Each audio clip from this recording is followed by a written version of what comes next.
আসসালামু আলাইকুম ভিউয়ার্স, আশা করি আপনারা সব ভালো আছেন। আমার আজকের রেসিপি সাবুর পায়েস। এটা সোজা একটা আর মজার পায়েস। আমার মনে হয় সবারও আমার লাখান এই পায়েসটা দেখিয়া মায় কিলা ছোটো থাকতে রান্ধিয়া খাওয়াইতা এই কথা মনে হইব। তো দেখো কা কিলা আর সহজে সাবুর পায়েস বানানি যায়। যেটা যেটা লাগবো দেখো কা। লাগবো 1 কাপ সাবুদানা। আমি 1 কাপ সাবুদানার লগে 1 কাপ থাকি আরো কমাইয়া চিনি লইছি। আপনি চাইলে আরো বেশি বা কমও দিতে পারবা। যতখান মিঠা খাইতা চাই আপনি আপনার বুঝিয়া দিবা। আর লাগবো 1 লিটার তরল দুধ।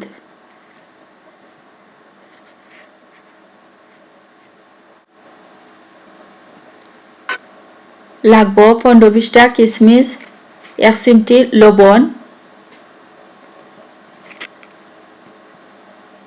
4টা এলাচি, 3 টুকরা দারচিনি আর 2টা তেজপাতা।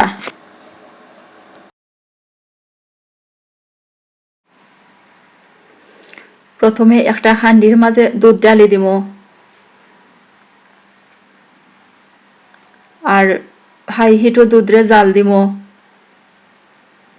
দুধের লগে দারচিনি, এলাচি, তেজপাতাও মিশাইমু আর জাল দিতে থাকবো।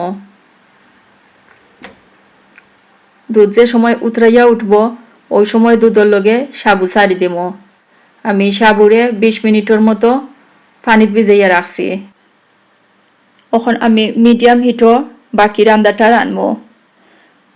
আর 10 মিনিট পরে 1 চিমটি লবণ দিলাইমু আর কন্টিনিউ লাড়তে থাকবো।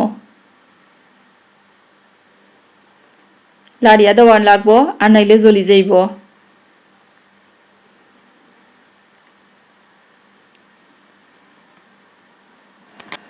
বালা করে সাবুদানা না গলা পর্যন্ত চিনি মিশাইতাম নাই। চিনি দিলেই সাবুদানা আর গলতো নাই। ওটার লাগি মিডিয়াম হিটও রানমু আর গড়িয়া রাখি দিমু। আপনি দরকার মনে করলে আরো 1 কাপ বা আধা কাপ দুধ বা পানি মিশাইতে পারবা। ঢাকনা হরাইয়া 1-1.5 মিনিট ফল লাড়িয়া দিবা আর নাইলে জ্বলি যাইব।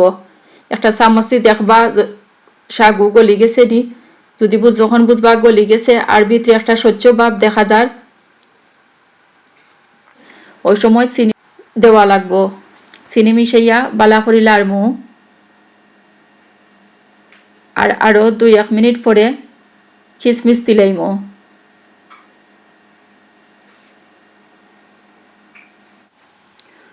কিশমিশ দিয়া লাড়িয়া আরো 2-3 মিনিট পরে নামাই লইমু।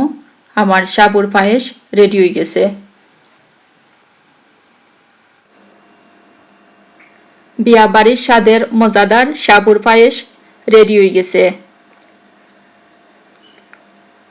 সকালকুর নাস্তার লগে অথবা বিকালেও এটা বানাইয়া খাইতে পারবা অথবা যে কোনো সময় খাইতে পারবা।